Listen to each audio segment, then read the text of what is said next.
Évangile de Jésus-Christ selon saint Jean, chapitre 1. Au commencement était le Verbe, et le Verbe était auprès de Dieu, et le Verbe était Dieu. Il était au commencement auprès de Dieu. C'est par lui que tout est venu à l'existence, et rien de ce qui s'est fait ne s'est fait sans lui.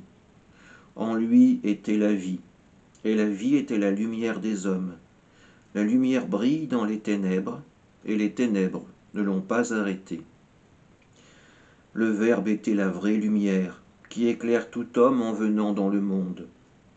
Il était dans le monde, et le monde était venu à lui, à l'existence. Mais le monde ne l'a pas reconnu. Il est venu chez lui, et les siens ne l'ont pas reçu.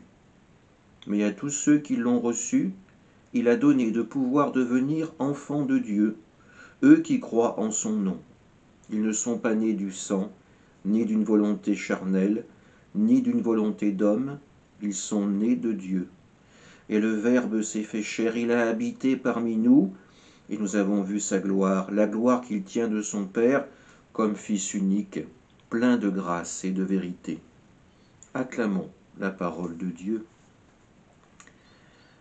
Hier soir, nous accompagnions Marie, Joseph, dans la naissance et l'accueil du Sauveur.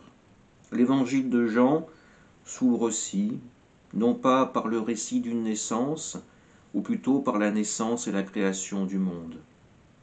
Nous retrouvons les origines, les véritables origines. Dieu le Père créateur, Dieu le Fils qui est la parole de Dieu et par qui la volonté du Père s'accomplit, par qui l'existence peut advenir.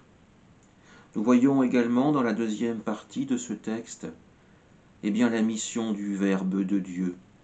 Il va s'incarner, il va aller à la rencontre des hommes pour leur annoncer l'amour et la miséricorde du Père.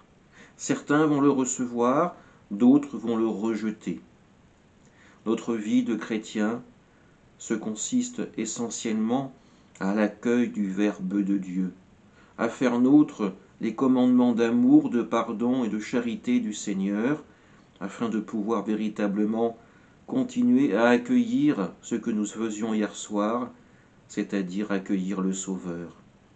À notre tour, être enfants de Dieu, être des instruments de paix et d'amour sur cette terre.